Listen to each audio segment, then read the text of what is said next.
a stress defect, cortical bone defect, musculoskeletal defect, that's all challenge defect. Thì những cái trường hợp mà nó có tiêu xương theo chiều ngang trầm trọng hay là Quite difficult không chiều dọc to thì nó sẽ khó do hơn. degeneration.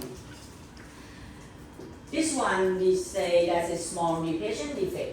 Rồi ca mà nó có tiêu xương theo chiều ngang Small depression defect is mean when you press implant and you have a small depression defect like this, and you need more. You need around. You need bone at the buccal wall less than 2 millimeter. Tôi định nghĩa là khi mình đặt implant vào Yeah. nó sẽ có một cái phần ren bị lộ, mình cần phải ghép khoảng 2 mm. In this defect, you need a small GBR. Trường hợp này mình có Yeah. thể mình ghép CPR nhỏ. Let me definite for our understanding.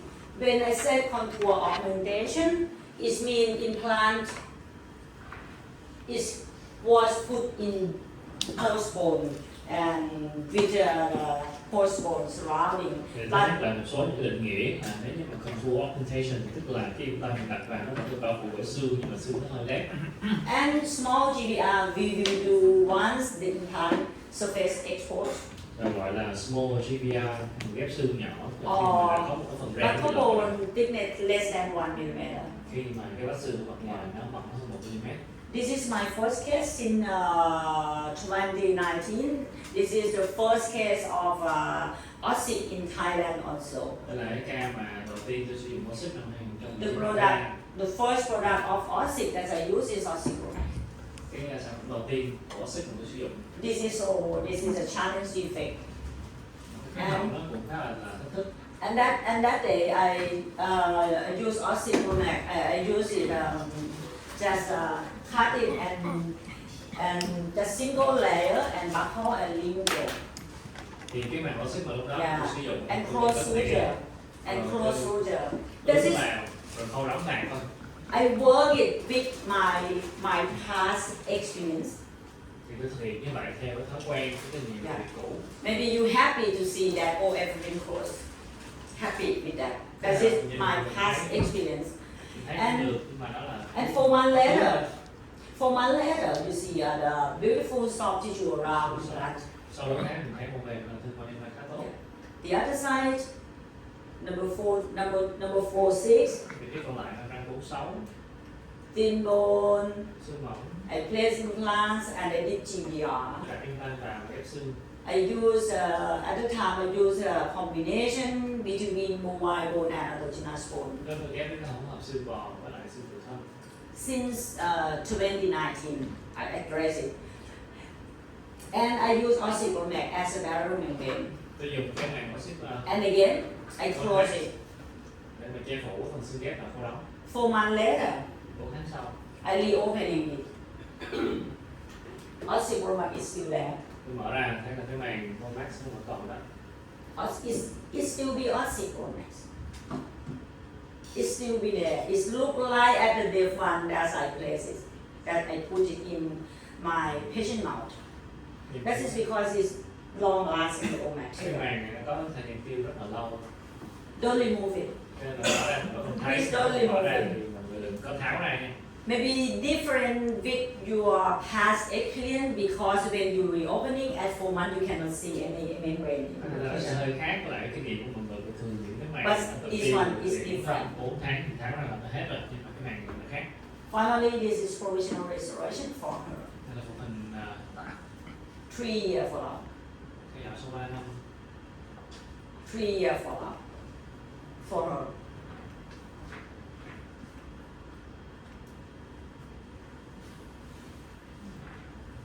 They said osteochondromas is ossifying tissue. This is 5 years for her. Theo dõi sau 5 năm rồi. Yeah. Cái vị trí của mình ghép thì nó đều được phá hoại rồi. Just using this one, I can say that since I use it in the wrong way. It's not a good way. Ca này thì tôi nghĩ là tôi Yeah. đã thao tác và cái vật liệu cũng là không chính xác. The right one, that is good because I did a GBR. Cái phía bên Yeah. phần này của mình bên phải thì nó tốt hơn. And the case, if you would like to use ossicomax, because you see this brochure from Dr. Newar. He used Oxychromac Double Up at a stage 2 implant surgery. You see, this defect, he has implant surface exposed. Một cái can của bác sĩ ngay tay ở trong brochure mình có thể thấy là ở cái phẫu thuật kỳ 2 thì ông dùng cái màng Volumax để gấp đôi lại vì phần implant này nó bị lỗ. You must see this space. It's filled with patient blood clot. Nó sẽ có một cái khoảng thở về cái màng Volumax với lại bằng viên implant thì nó nên được lấp đầy bởi máu đông. So that means he did GBR for this case at the second stage. Có nghĩa là cái ca này phẫu thuật kỳ 2 bác sĩ có GBR thêm. This case, for example, I use a breast implant, is concavity. If I didn't do anything, maybe it's still concavity, and my patient can maybe have some stuck with the food intact when he's chewing. Một ca tương tự khi mà tôi đặt cái implant vị trí này, cái phần mô mềm cái mặt ngoài nó hơi lép thì nếu như mình không ghép gì thêm thì sau khi đặt mình có thể bị nhét gan. I open flap and double up Oxychromac. Để lật vạt ra và gấp đôi cái màng Volumax. And please, even though someone or so many people told you you do not need to suture Oxychromac. Yes, you do not need to suture through Oxychromac, but I recommend you to suture for stabilize material. Thì sẽ có nhiều người nói với các bạn là cái màng Volumax thì mình không cần phải cố định, nhưng mà tôi khuyên là mọi người cũng nên dùng chỉ để cố định màng này. This is final restoration. Final Sau cùng restoration. And 9 months later, you see the level of tissue. thêm sau 9 tháng. The Thì tissue để ý quality cái level it has been changed. And it still be right there until 2 years, rất là ổn 5 định months. sau gần 2 năm rưỡi. Just using Oxychromac and double up. In Chỉ that bằng case. việc dùng cái màng Volumax gấp đôi lại. This case I use for contour augmentation. Cái ca này là tôi dùng để Yes. phục hồi lại cái độ lồi của một mô mềm mặt ngoài. Confirmed by Dr. Drago. He said over time, this is definitely increasing the thickness. Cái độ dày của mô mềm càng lúc thì nó sẽ càng được cải thiện. In this case, tooth was extraction, and I use PLF for circuit preservation. This is periodontal. This is damage. Ra để mà cái mẫu sinh ổ. Yeah. And 1 year later, she get ready to place implant. Sau hơn 1 năm thì bệnh nhân đã sẵn sàng đặt implant rồi. I place implant, and this is the video how to use Oxychromac. Tôi đặt đây là một cái video mình phải cách mà mình thao tác cái And này. I put in a saline. Và nhấn vào nước có xử lý. And then put Oxychromac there. Sau đó phủ lên. Yeah. In this case, I didn't suture Ca này tôi không có khâu. because I have more experience enough to control it. And I open flap is good enough for no need to suture the material. Thời điểm này tôi có nhiều cái kinh nghiệm trong thao tác cái màng hơn rồi, và cái vạt của mình có thể khâu đóng và giúp ổn định cái màng rũ. Look carefully. If you would like to use just Oxychromac to enhancing soft tissue or enhancing tissue architecture, you have to more bone thickness around implant. Mọi người quan sát kỹ là nếu như mình dùng cái màng Volumax này để cải thiện cái phần lộ lồ của mô mềm mặt ngoài thì cái implant nó cần được bao phủ về lũ xương And suture, và khâu đóng lại. yeah, and 3 months. 3 tháng sau. This is a final follow-up, Cuối cùng and 2 months follow-up, theo dõi gắn sau 2 7 tháng, months follow-up. 7 tháng. Yeah, that's simple for a single restoration. Đó là những cái phần đơn lẻ. For long span, for 2 defects. One single tooth is a simple case, low lease. For two teeth like this is more. We can say that it's more challenging. Ca more đơn lẻ easy. thì nó sẽ đơn giản hơn. Yeah. Nhưng mà This is my design by using Select and design restoration, and then I send to the lab, print the guide for me, cái thiết kế phục hình và mấy cái phẫu thuật tôi thực hiện của tôi sẽ and place implant, đặt implant này. and I use Oxychromac. at that màng time. Supermax. I also use oxycodone for nutrition conference Đồng thời chúng At ta dùng the cái Mora màng also. Supermax này để trên Yeah. cái răng cho răng một and sóng in suture. phôi nóng. Just that I left it export latex. Mình có thể để cho cái màng nó lội như thế này. Oxycodone export latex. Cái màng của Supermax thì có thể để lội. Yeah. This is the 1 week follow-up Nó làm thư sau một tuần. because of fracture. Vì Yeah. cái màng nó có Yeah. But finally, it will be fine, rồi everything sau tuần fine. thì rồi sẽ ổn thôi. Yeah, and this is final restoration. Có phần số tuần. Final restoration. Sorry for my slide is yeah. Yeah. Sorry.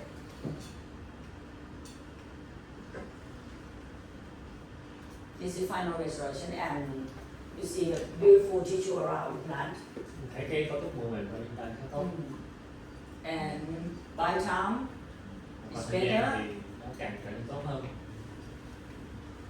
Restoration driven, decide the restoration first. Các I vị will- của mình. The guide position implant the right position. Bác And- giúp mình đặt implant đúng vị trí. Final restoration Và phần be at the same as the first design. The 2 year follow-up. Thiết kế ban đầu thì là sau 2 năm. This is 2 year follow-up. You see, beautiful and papilla intact Thì cái này rất tốt. between implant. Yeah, easy. For this area, Ở vị trí này easy mình nhìn dễ. for you. Khá dễ mọi người. Is it easy for you, this case? Yes, okay. Happy with you. Yeah. And this case? Cái này No. sao? Không. The same case. It's just a different view and camera. This is about polymer defect. Còn một ca thôi nhưng mà nó có những Yeah. khác nhau. Yeah. I decided the restoration. Tức là mình ở đây I use a guide, select guide. các bạn thấy như phẫu thuật. I put implant. Implant. And this case, because of this barcode lingo defect. Bởi vì nó có huyết khổng And then I put a silicone in the lingo. đặt cái màng Of course, double up. Polymax ở phía mặt trong gấp đôi lại And at the barcode. và ở phía mặt ngoài. And because she decided to get alternative treatment, Bệnh nhân cũng có phối hợp chỉnh nha I decided to proceed. cho nên là tôi phù. Yeah. And you see, this is a porosity I prepare for suturing. Đây là cái màng phân màng xương tôi đã For lại để stabilize. chuẩn bị khâu Yeah. cố định cho màng. This is the beginning. Trước và sau điều trị And 1 year later, thì ở một năm I reopen it. thì tôi bộc lộ. This is osteobromide. Đây là cái màng Supermax. It still be some part there. Cũng còn một phần cái màng cũ vẫn còn sót. Because osteobromide, we need more than 1 year. Vì cái màng Supermax thì nó cần More than 1 year. Because it's slowly, it's absorbable, it's not resorbable, it's absorbable by all material. nó tự tiêu nhưng mà nó tiêu chảy. It take a little bit more time till it's turned to be a natural tissue of the patient. Cần nhiều thời gian người ta phải chuyển hóa thành cái Yeah, bộ chính. but it's hard, it's not soft. In 4 months, in the first case, 4 months at ONT, it still be osteobromide and soft. Trong cái ca mà mình bộc lộ sau 4 tháng, But- phần màng của Supermax còn lại nó hơi In mềm. 1 year, that is, I feel like hard and I need, it cannot remove, I cannot remove it by spoon. I need a slow instrument, rotary instrument to remove it. Yeah. Mà sau 1 năm thì cái phần màng còn sót lại nó cứng hơn, tôi không có dùng cây nào ổ đó mà tôi bóc ra được. And then I lấy ra mình phải dùng tay khoan. scan and put a final restoration for her at the second stage surgery. Tôi ra cái dốc phần cuối cùng. Yeah, this is the result. This is her restoration and tissue around. Yeah. And this case, buccal defect. Ca này nó có cái họng cái gì ngoài trong. And this case, I try to I use in this case I use lasso technique because it's buccal defect. I put implant and Hay là tôi dùng cái thuốc lasso. this is I did the surgery by my past experience also, and you see I still I still did perforate bone, and in this Cái ca case này nó thể hiện thói quen, cái kinh nghiệm phẫu thuật của tôi ngày xưa khi mình đặt implant vào tôi cũng được những cái lỗ để mình có thể tạo xương. and this case I use a sticky bone, Sau đó dùng sticky bone allograft sticky bone, and use osteoclast kết hợp với Oxy Plus as a barrier membrane, để che phủ cái and phần no need to shape, just cut it, just cut osteoclast. cắt hai từng cái mảnh nhỏ tôi phủ lên. And cover with the PF membrane. And I know you will be happy when I close that together. Khi mình khâu đóng lại mình thấy là nó And this is the result. kết quả I know open wound, không có bị beautiful. thở vàng. And 11 months after surgery, I reopening. Sau 11 tháng tôi mở ra thì còn thấy 11 months, you still see osteoclast there. cái màng Oxy Plus còn ở đây. Don't remove it. Don't remove it. Yeah. And you can see some part of the membrane integrate with the new bone. Mình có thể thấy là có một số những cái phần màng nó lẫn với lại cái xương tái tạo. But osteoclast is still be there, but it's a little bit thin. Yeah, be like this. You see that? Don't remove it. Don't remove. Đừng tháo ra gì, Don't remove it. No need to remove it. không cần phải tháo ra. It still protect. And final restoration at the second day of surgery. I already do that. I always do that. 9 months after follow-up, Giờ 9 tháng sau cái một phần 3 years là 3 năm. after follow-up. Different, right? Different. Cái mô mềm nó càng đúng. It's because of Đúng it's thật. because of every imbalance, doctor. Please believe imbalance of the trim part that I told you at the first my first slide. You need to do is all balance. Tôi đã nhắc đến những ngày đầu. Yeah, this is 3 years for this case. This case is almost 76, 75 years old woman. Oh no, this case is less than 50 years old. Her Các bleed, bệnh nhân dưới 50 tuổi. her bleed is was loosening, and Cái cầu nó lay. after remove it, and she would like to replace with implant. Sau khi tháo ra thì bệnh nhân muốn thay thế bằng implant. This case is has a periodontal pocket here. Is a pocket Có here. cái túi ở hai bên răng trụ. I decided to do GBR and GTR in the Quyết center định là GBR và GCR to fix her. để điều trị cho bệnh nhân. I use cancelas, American cancelas, Mình tôi dùng xương hạt combined with kết hợp với osteochromax. màng Okay. Oxypolymax. Osteochromax be as a barrier membrane Nó vai trò như là một cái màng ngăn. and be as the scaffold. You can enhance soft tissue thickness. Khi mình có một cái khung như vậy thì có thể cải thiện được cái thể tích của mô mềm Yeah, and make sure I have suture để đảm bảo You thì can sau suture được cố định. and close it. This is important. No need to complete primary wound closure. Không cần phải khâu đóng như phát Yeah, I let it heal. để cho nó làm hư. I do not allow patient to brush at the surgical site. Tôi dặn bệnh nhân không có chảy răng nữa cùng một phần. I told them, please come, I will take care for you. Tôi nói bệnh nhân tới thì tôi chảy cho Yeah. Every week. mỗi tuần. Yeah. My dentist student, my student in my class, they more closely than me. In the after surgery, they recall in 4 months. 4 days later, I recall patient 1 week. He called patient back at the day 4. His slide is the first day of surgery and next 4 day. Học trò của tôi cũng giúp tôi chăm sóc cho bệnh nhân những ngày sau, 4 ngày sau gặp học trò tôi rồi chúng tôi gặp bệnh nhân cả tuần nữa.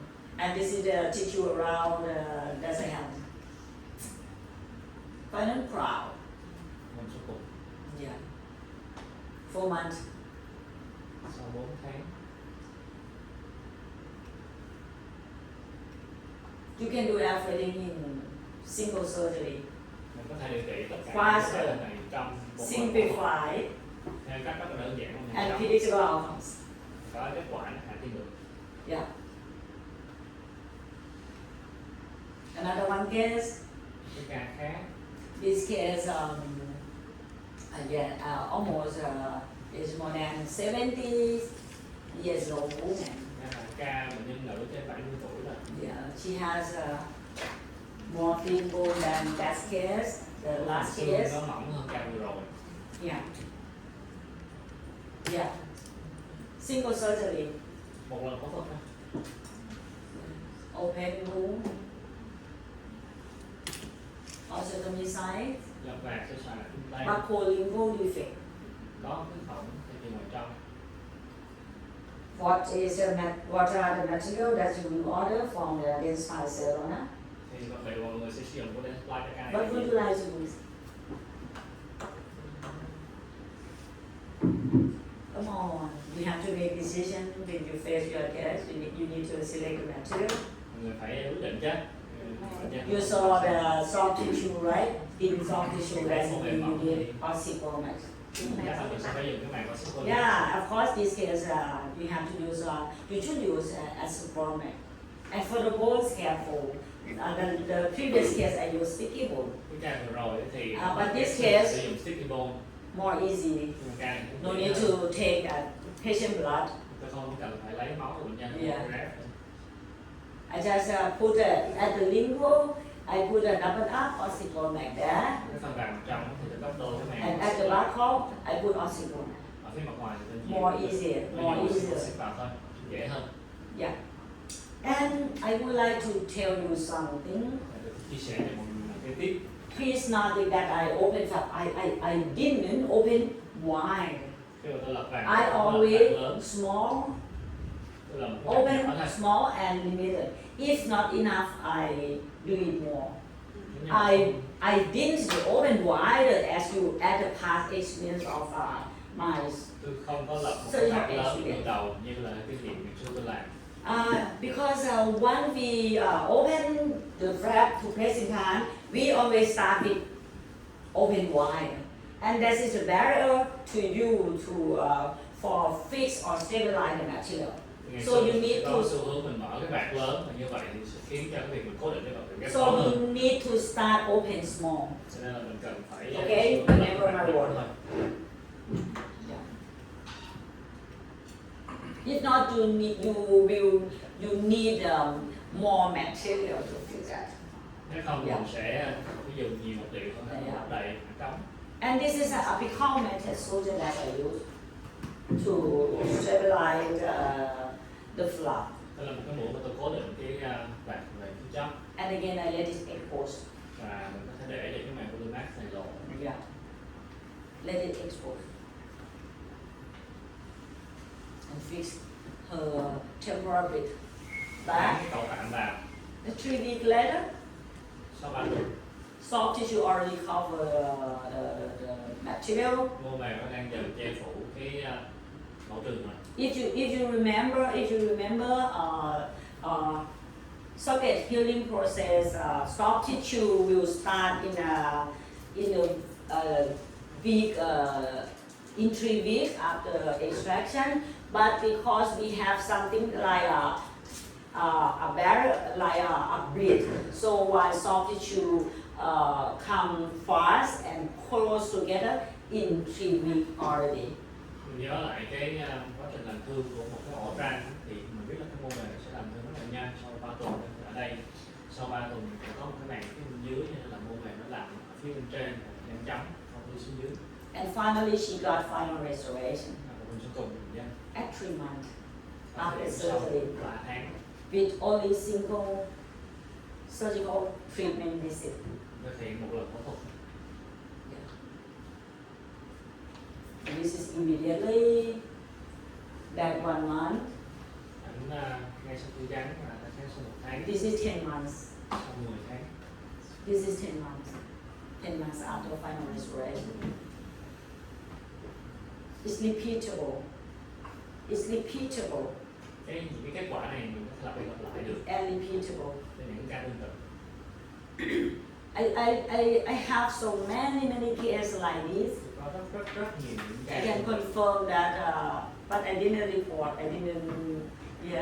But I can tell you that it's a repeatable and simplified technique to take care of these defects. Cái kết quả này nó khá là tốt và quy trình phẫu thuật nó đơn giản. It's just two visit treatment you can handle and this case, and you can have more time, enough time to take care any case. Có thể tiết kiệm thời gian điều trị cho nhiều bệnh nhân hơn. Another one case, two implants Cái ca khác là for 2 implant, 2, 4 and 2, 6. răng 24 và 26.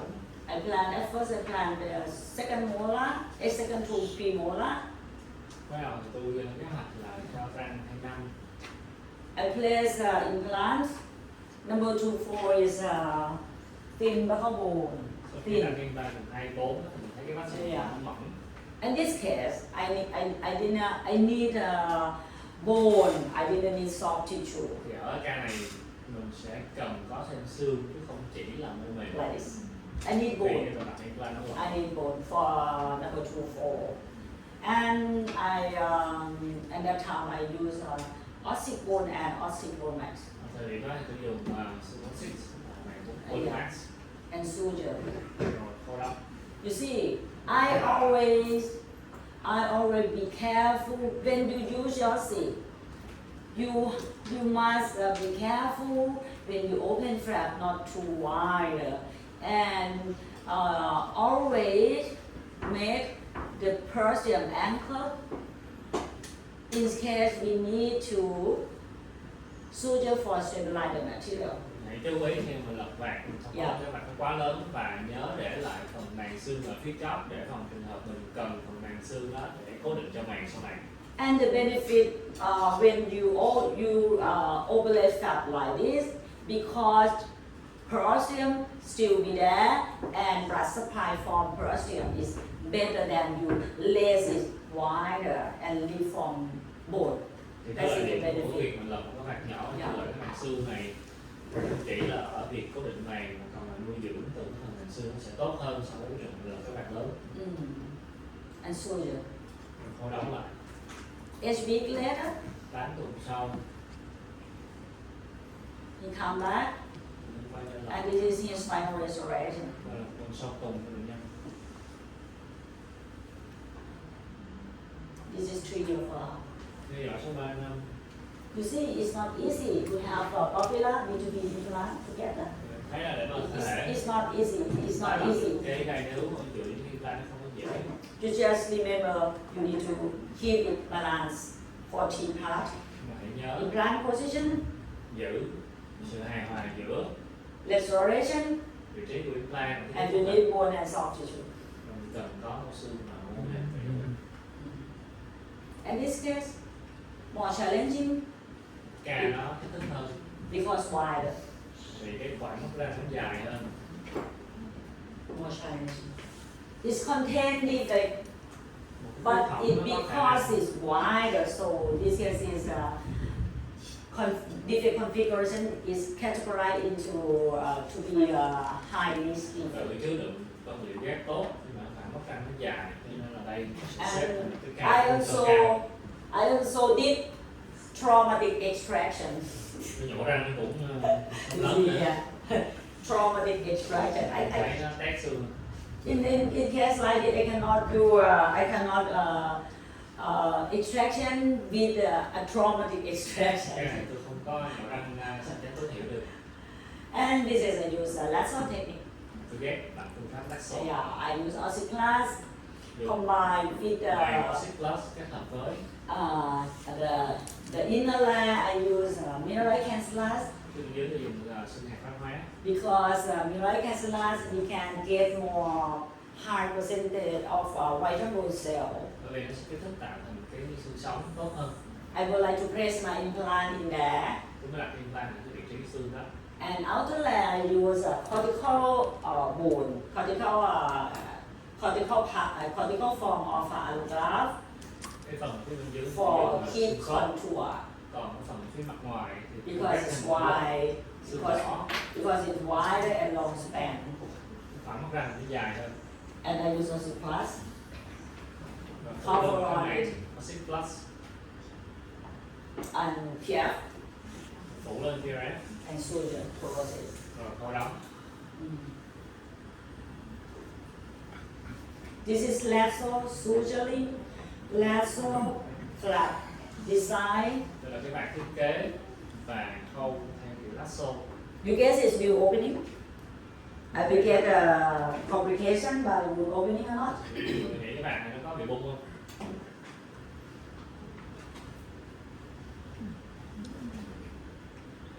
No, not at all. Không bị bung. Everything fine. Thứ là thứ tốt. You didn't see everything accurate. Yes, it's complete. I did lasso GBR. One we use lasso GBR technique in case high least defect. It can reduce a percent of wound opening.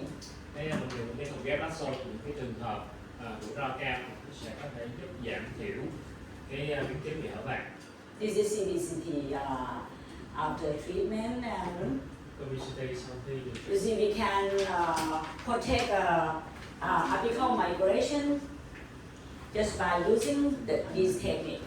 Bằng cái No need to tap, no need to no need to tap the không membrane. cần phải dùng tắc để cố định màng, chỉ cần dùng chỉ thôi. And then guided surgery. Rồi mình đặt You see, hướng dẫn thuật. I have I didn't do any connective tissue graft to enhancing, and I used just Ossiplus. I didn't use Ossipromax also. Ở đây tôi không có dùng Molinket, cũng không có dùng cái màng Molinmax, mình chỉ dùng màng Yeah. Oxy Plus thôi.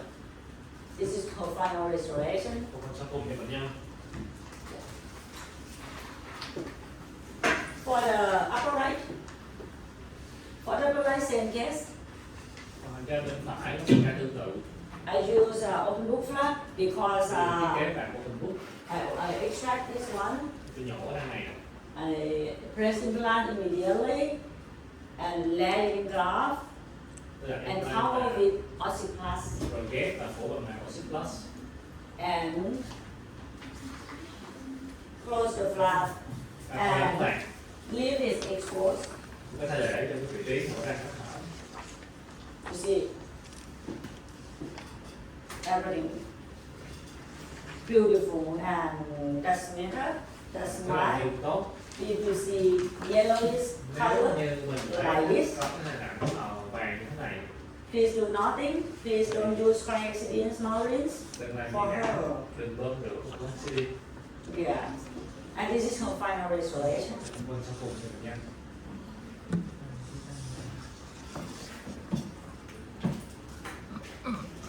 Lower lip, Hàng phía bên trái. number 36, but spare is just for pulmonar form. Bên 36 nhưng mà phải gần xa chỉ còn vừa đủ thì cái có nhỏ. Vertical, bacolingual, Có cái thòng thì chiều dọc từ chiều ngang. poor soft tissue quality. Cái độ mô mềm kém. How we can finish Làm sao cũng có thể this defect just with only single surgery, với một single phẫu thuật site đơn of giản. surgery. And this video you already seen yesterday. Video này chắc mọi người thấy hôm qua rồi.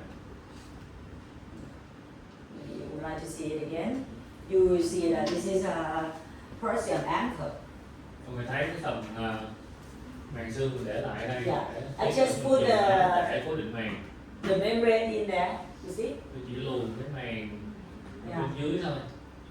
If the Ossiplus is not contour better, you can use flap and place it, and then it will be stable. The glass will be stable and contour. Nếu mình có thể sửa soạn được một cái màn optic tỉa thì nó vừa đúng bằng kích thước vạt mà mình lập thì nó sẽ kích Yeah. hoạt với mình Use sẽ the phải flap. dùng chỉ để cố Pressure a định. little bit.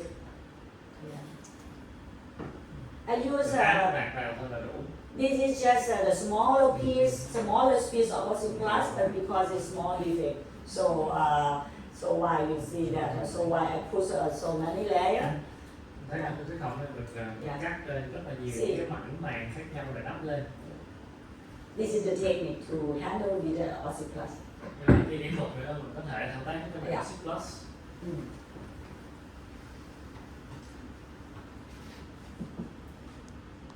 And then I told you, I did something wrong for this case. Cái này phải có phạm vào một cái sai lầm. If I can go back, Nếu như mình có thể làm lại thì I won't close back together. tôi sẽ không có khâu đóng lại sát như vậy. That is my mistake. Đó là cái sai lầm. And this is the result. 5 months after that, this is her final restoration at the second stage after I did 5 GBR. tháng rồi cái phẫu thuật thì 2 sau khi GBR. This is her situation.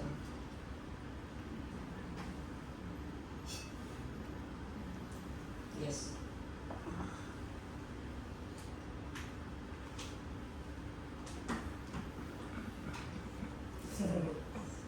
Yes. This is more challenging enough Ca for đó you or not? mình thấy có hấp dẫn không? Thấy ca nó khó không? Then you ask me to please let bring your serious case to our dentist. And yes, Hãng có nói là tôi chuẩn bị những cái ca nó khó để mà giới thiệu Yeah. ở Việt Nam. Đây, I don't need to do a stage implants exposed anymore. tôi không có cần phải đặt implant thêm. Rất In nhiều case cái, for soft tissue like this, trong trường hợp của mình như thế yeah, này, I just press implant in the right position that I want. cứ đặt implant vào đúng cái vị trí của By mình. restoration driving treatment concept. I put implant. Từ một cái kế hoạch And again. của mình. Rồi, Sorry for mistake. I don't want to cover anything but my mistake.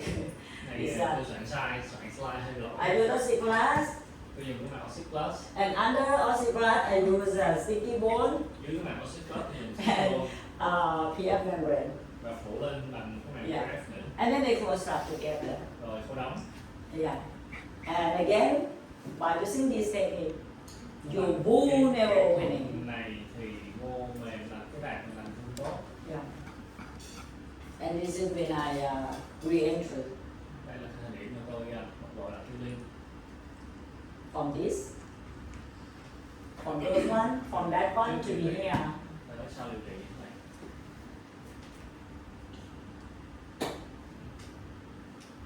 And again, because of soft tissue is thin, Bởi vì mô mềm nó mỏng, to make sure that I have enough soft tissue thickness tạo là mình có thể đủ for my restoration để bảo vệ cho phục hồi sau cùng. imaging profile. Và tái lập lại cái dạng thoát phù hợp. And this is the final restoration at the second stage. Đây You là can cái you can tái phục hồi sau cùng sau phẫu thuật kỳ 2.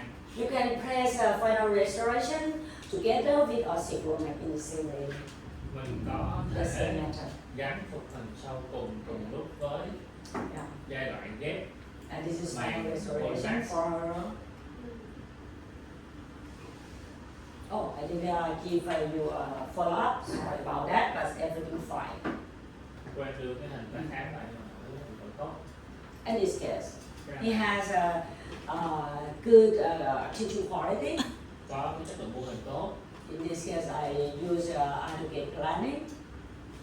I place implant. Mình nói như phẫu thuật đặt implant. You see, I'm way open fab like this, not open wide, Cái vạt nó vừa phải không quá lớn and when make a Prussian anchor. và mình có thể khâu đính vào mạch xương. And this is a long span and buccal defect. Một cái khổng khá là dài Còn phẫu thuật dây chuyền ngoài trong. For buccolingual defect, I recommend you to put the membrane at the lingual side first, Đối với những cái thông rộng như vậy thì tôi khuyên là mọi người nên cố định cái màng ở phía mặt lưỡi trước, and then put the graft in đặt the ghép vào, cavity here. còn tự ghép vào.